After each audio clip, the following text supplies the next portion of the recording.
நஹ்மதுஹு நுஸல்லி அலா ரசூலிஹில் கரீம்.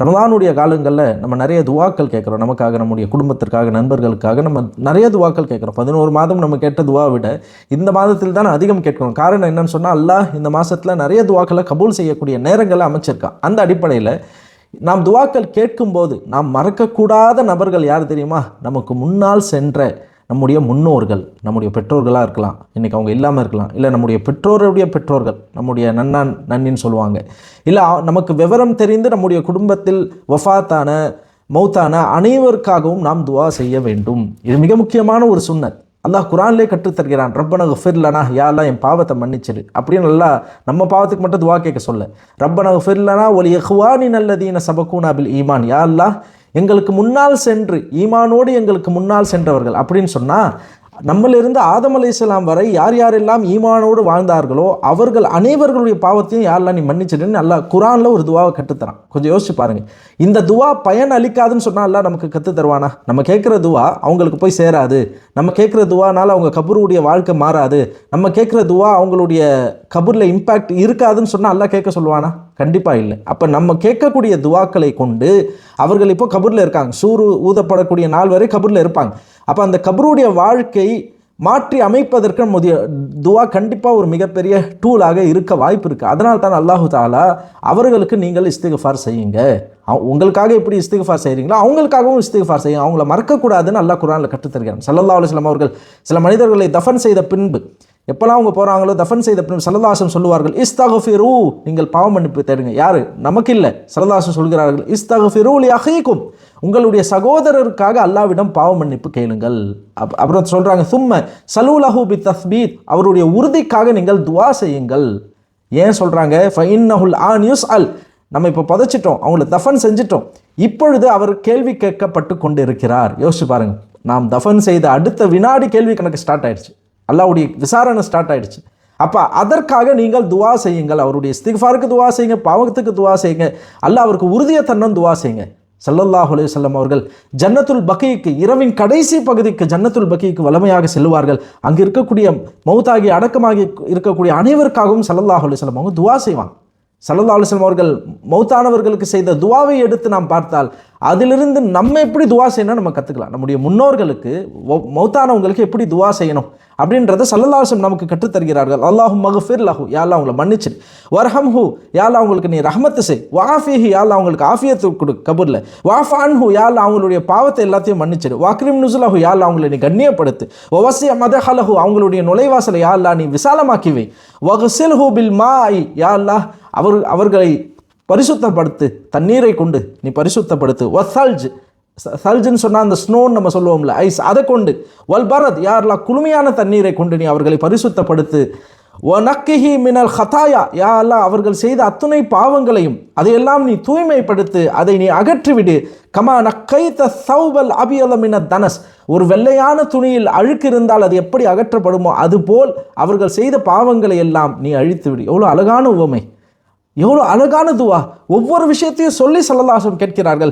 அதுக்கப்புறம் ஸல்லல்லாஹு அலைஹி வஸல்லம் சொல்கிறார்கள், வஅப்தில்ஹு தாரன் கைரம் மின் தாரி, யா அல்லாஹ் அவங்க துனியாவில் இருந்த வீடை விட சிறந்த வீடாக கபருடைய வீடை அவங்களுக்கு ஆக்கி வை, வ அஹ்லன் கைரம் மின் அஹ்லி, அவங்களுடைய துனியாவில் அவங்களுக்கு நீ கொடுத்த குடும்பத்தாரை விட சிறந்த குடும்பத்தாரை அவங்களுடைய கபூரில் நீ தந்துரு, வ அதுகில்ஹு ஜன்னா, யா அல்லாஹ் சொர்க்கத்துக்கு நீ நுழைய செய்திரு, வகைஹி ஃபித்னத்தல் கபரி வ அதாபன் நார், யா அல்லாஹ் கபருடைய ஃபித்னாவை விட்டும் நரக நெருப்பின் அதாபை விட்டும் யா அல்லாஹ் அவரை நீ காப்பாத்து.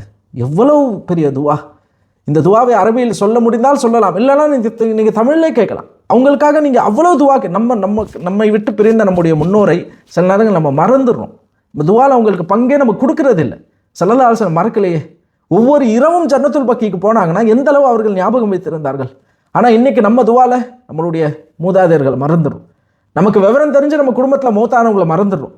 அதனால் இந்த ரமதானில் குறிப்பாக நாம் செய்ய வேண்டிய மிக முக்கியமான ஒரு அமல், நம்முடைய முன்னோர்களுக்காக, நமக்கு விவரம் தெரிந்து வஃபாத்தான நம்முடைய குடும்பத்தார்களுடைய ஒவ்வொருவர்களுடைய பெயரை நாம் நினைவில் கொண்டு வந்து இன்ஷா அல்லாஹ் இன்றைய தினம் ஒரு குறிப்பிட்ட டைமை ஒதுக்கி நம்ம அவங்களுக்காக துவா செய்ய வேண்டும். அந்த துவாவை விட பெருசு ஒன்றுமே இல்லை. துவா தான் கதிரை சேஞ்ச் பண்ணக்கூடிய பவர் ஒன்று இருக்குன்னு சொன்னால் அது துவாக்கு தான். அந்த துவாவை நம்ம கேட்பதை விட இன்றைய தினம் நம்முடைய குடும்பத்தில் மௌத்தான அனைவருடைய பெயரையும் சொல்லி குறிப்பாக ஒவ்வொருவருக்காகவும் நாம் துவா செய்யணும். யா அல்லாஹ் அவங்களுடைய கபரை விசாலமாக்கிவை, யா அல்லாஹ் அவங்களுடைய பாவத்தை மன்னிச்சிடு, யா அல்லாஹ் அவங்க கேள்வி கணக்கை லேசாக்கிவை, யா அல்லாஹ் சொர்க்க காற்றை அவர்கள் கபரில் வீசச்சை, யா அல்லாஹ் அவருடைய கபரின் நெருக்கத்தை விட்டு யா அல்லாஹ் அவர்களை நீ காப்பாத்து. இப்படி நாம் நம்முடைய முன்னோர்களுக்கு துவா செய்தால் நம்முடைய பிள்ளைகள் நமக்கு துவா செய்வாங்க. அந்த ஹேபிட்டை அந்த கல்ச்சரை நம்ம ஃபேமிலியில் கொண்டு வரணும். நம்முடைய பிள்ளைகள் நம்மை பார்த்து தான் வளர்கிறார்கள். அப்போ நம்மளை பார்த்து நம்ம அம்மா தான் அவங்களுடைய பெற்றோர்களுக்காக துவா செய்கிறாங்க, நம்ம பெற்றோருக்கு துவா செய்யணுன்ற உணர்வு நம் பிள்ளைகளுக்கு வருவது எப்படி வரும்? நம்ம செஞ்சால் தான் வரும். அதனால் நாம் நம்முடைய முன்னோர்களுக்காக அவர்களுடைய பாவ மன்னிப்புக்காக துவா செய்தால் நம்முடைய பிள்ளைகள் நமக்கு துவா செய்வார்கள். யோசிச்சு பாருங்கள், இந்த ரமலான் நம்ம முன்னோர்கள் மௌத்தானவங்களாம் மறுபடியும் வந்தால் எவ்வளோ அமல் செய்வாங்க, எத்தனை குரான் ஓதுவாங்க. இப்போ அவங்களால முடியாது, அவங்க போய் சேர்ந்துட்டாங்க, இன்னொரு உலகத்துக்கு போயிட்டாங்க, ஆளுமே பர்சக் அவங்க போயிட்டாங்க. அவங்க எதிர்பார்ப்பது என்ன? துவா தான். இந்த துவா தான் அவர்களுக்கு பயனளிக்கும். அவர்கள் நம்ம கூட இல்லை, ஆனால் அவர்களை நாம் நினைவு கூற வேண்டும், அவர்களுக்காக துவா செய்ய வேண்டும். முதல்ல நம்ம அவங்களுக்காக செய்ய வேண்டியது துவா. ரெண்டாவது விஷயம், அவர்களுக்காக நாம் செய்ய வேண்டியது சில அமல்கள். ஸல்லல்லாஹு அலைஹி வஸல்லம் அவர்கள் சில சஹாபாக்கள் வந்து கேட்டிருக்காங்க, யாரும் சொல்லலாம் நாங்கள் உம்ரா செய்யலாமா, உம்ரா செய்ய அனுமதிச்சிருக்காங்க. ஹஜ்ஜு செய்யலாமா, ஹஜ்ஜு செய்ய அனுமதிச்சிருக்காங்க. மௌத்தானவர்கள் அவர்களுக்காக நியத்தை வைத்து உம்ராக்கள் ஹஜ்ஜுக்கள் செய்யலாம். அந்த வசதி வாய்ப்பு கொடுத்துருந்தா நீங்கள் தாராளமாக செய்யலாம், அந்த நன்மை உங்களுக்கு போய் சேரும்.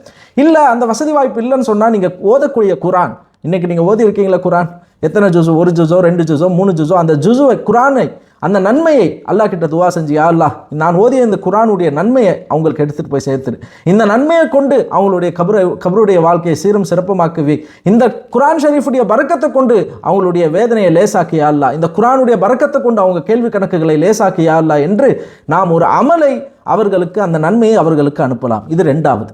மூணாவது, அவர்களுக்காக நாம் செய்யக்கூடிய சதக்கா, அவர்களுக்காக நாம் செய்யக்கூடிய தான தர்மங்கள். ஒரு பெண்மணி கேட்டாங்க, யாரும் சொல்லலாம் எங்கள் அம்மா மௌத்தாயிட்டாங்க, அவங்களுக்காக நான் சதக்கா செய்யலாமா? ஸல்லல்லாஹு தாராளமாக செய்யலான்னா. சாத் இப்னு உபாதா ரலியல்லாஹு அன்ஹு வந்து கேட்டாங்க, யாரும் சொல்லலாம் எங்கள் அம்மா மௌத்தா போயிட்டாங்க. யோசிப்பா, இந்த ஹதீத் எல்லாத்தையும் பாருங்கள். பெற்றோர்கள் மௌத்தா போன பிறகு பிள்ளைகள் அவங்களுக்கு ஏதாவது செய்யணும்னு துடிக்கிற உணர்வு இருக்கா இல்லையா? அது இயல்பான ஒரு விஷயம். என்னுடைய பெற்றோர்கள் எனக்காக எல்லாம் செஞ்சவங்க, அவங்களுக்கு நான் ஏதாவது செய்யணும், அவங்க மறுமைக்கு போயிட்டாங்க. அப்போ ஸல்லல்லாஹு அலைஹி வஸல்லம் சொன்னார்கள், சதக்கா கொடுக்க சொன்னார்கள். அப்போ சாத் இப்னு உபாதா ரலியல்லாஹு அன்ஹு கேட்டாங்க, யாரும் சொல்லுங்கள் சதக்கானா எல்லாமே சதக்கா தான், ஆனால் அதில் சிறந்த சதக்கா என்னன்னு கேட்டாங்க. அப்போ ஸல்லல்லாஹு அலைஹி வஸல்லம் சொன்னார்கள், தண்ணீர் புகட்டுவது, தண்ணீர் கொடுப்பது, தாகித்தவருக்கு தண்ணீர் கொடுப்பது. அப்போ சாத் இப்னு உபாதா ரலியல்லாஹு அன்ஹு ஒரு கிணற்றை தோண்டி அந்த கிணற்றை தோண்டி வக்ஃப் செய்து விட்டார்கள் தன்னுடைய தாயின் பெயரிலே. இந்த தண்ணீர்லேருந்து யாரெல்லாம் குடிக்கிறார்களோ அந்த தண்ணீர் குடிக்கப்படும் வரை அந்த நன்மை எல்லாம் சாத் இப்னு உபாதாவுடைய தாய்க்கு போய் சேரும். அப்போ இது போன்ற அமல்கள், சதக்கா கொடுப்பது, அந்த சதக்காக்களை வக்ஃப் செய்வது. இப்போ பள்ளி கட்டப்படுது, உங்களுடைய முன்னோர்களை நியத்தை வச்சு, யா அல்லாஹ் என்னுடைய முன்னோர்கள், விசாலமான நியத்து நீங்கள் வைக்கலாம், குறிப்பிட்ட ஒரு நியத்து தான் இல்லை. யா அல்லாஹ் என்னிலிருந்து ஆதம் அலைஹிஸ்ஸலாம் வரை எத்தனை பேர் ஈமானோடு வாழ்ந்தாங்களோ அவங்க எல்லாத்துக்கும் இந்த நன்மையை போய் சேர்த்துடுன்னு சொல்லி நீங்கள் ஒரு பள்ளிக்கு ஒரு குறிப்பிட்ட தொகையை எடுத்து கொடுக்கலாம். ஏன்னா அது சதக்கா ஜாரியா, அந்த பள்ளி இருக்கும் வரை, அந்த பள்ளிவாசல் நிலைக்கும் வரை அதை தொழுகக்கூடிய அனைவருடைய நன்மையும் இவர்களுக்கு வந்து கபரிலே சேரும். அப்போ சதக்காவை வக்ஃபாக, சதக்கா ஜாரியாவாக நாம் செய்யக்கூடிய வாய்ப்பு இருந்தால் நம்முடைய முன்னோர்கள், நம்முடைய பெற்றோர்கள், அவர்களுடைய பெற்றோர்களுக்கு நியத்து வைத்து நாம் செய்ய வேண்டும். அதனால் இந்த ரமலானில் நம்முடைய முன்னோர்களை நம்ம மறந்துடக்கூடாது. அவங்க பெயர்கள் ஞாபகம் இருந்தால் அவர்களை பெயரை குறிப்பிட்டு அல்லாஹ்விடம் அவர்களுக்காக ஹாஸாக தனிப்பட்ட ரீதியாக நேரத்தை ஒதுக்கி நாம் அவர்களுக்கு முதலில் அவருடைய பாவ மன்னிப்புக்காக நாம் துவா செய்ய வேண்டும், அவருடைய கபர் வாழ்க்கைக்காக நாம் துவா செய்ய வேண்டும். இரண்டாவது நாம் செய்ய வேண்டியது அமல்கள், குர்ஆன் ஷரீஃபை ஓதி அவர்களுக்காக அந்த நன்மையை அவர்களுக்கு அனுப்ப வேண்டும், இந்த துவா செய்ய வேண்டும். வாய்ப்புள்ளவர்கள் உம்ரா, ஹஜ் போன்ற அவர்களுக்காக நியத்து வைத்து செய்வதற்குண்டான ஏற்பாடுகளை செய்யலாம். இது ரெண்டாவது.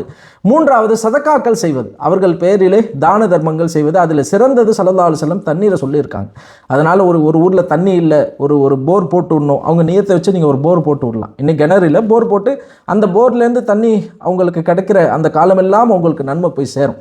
அதை நீங்கள் வக்ஃபாக பள்ளிவாசல் கட்டுவது, மதரசாக்கள் கட்டுவது, நல்ல ஹாஸ்பிட்டல் கட்டுறாங்க, இது போன்ற விஷயங்களுக்கு, மதரசாக்களுக்கு, ஹாஸ்பிட்டல்களுக்கு நீங்கள் சதக்கா ஜாரியாவாக வக்ஃபாக நீங்கள் கொடுத்தால், என்னுடைய தாய் தந்தைக்கு நான் வக்ஃப் செய்கிறேன், ஒரு பில்டிங்கை கட்டி இந்த பில்டிங்கை நான் வக்ஃப் செய்கிறேன், நல்ல அமல்களுக்காக பயன்படுத்தணும், எவ்வளோ காலம் அந்த பில்டிங் பயன்படுத்தப்படுதோ அந்த நன்மை எல்லாம் உங்களுக்கு போய் சேரும். அதனால் இந்த ரமலானுடைய மாதத்தில் இது போன்ற நல்ல அமல்களை செய்து நம்முடைய முன்னோர்களை இன்ஷா அல்லாஹ் நாம் மறக்காமல் அவர்களுக்காக துவா செய்வோம். அல்லாஹு தாலா நமக்கு கொடுத்த குழந்தைகள், அவர்களுடைய சந்ததிகள், அவர்களும் நம்மை மறக்காமல் இறுதி வரை அவர்கள் நமக்காக துவா செய்யக்கூடிய சந்ததிகளாக அல்லாஹ் நமக்கு தந்தருள்வானாக. துவா செய்யாத பிள்ளைகளை விட்டு அல்லாஹ் நம்மளை காப்பாற்றணும். ஏன்னா துவாவுடைய வலதுன் சாலிஹ்னு சொன்னாங்க ஸல்லல்லாஹு அலைஹி வஸல்லம். சாலிஹான குழந்தையுடைய துவா நிச்சயமாக மௌத்தான பெற்றோருக்கு பயனளிக்கும். அதனால் அல்லாஹு தாலா நம்முடைய பிள்ளைகளை சாலிஹீன்களாக அல்லாஹு தாலா வளர்த்தெடுத்து அருள்வானாக.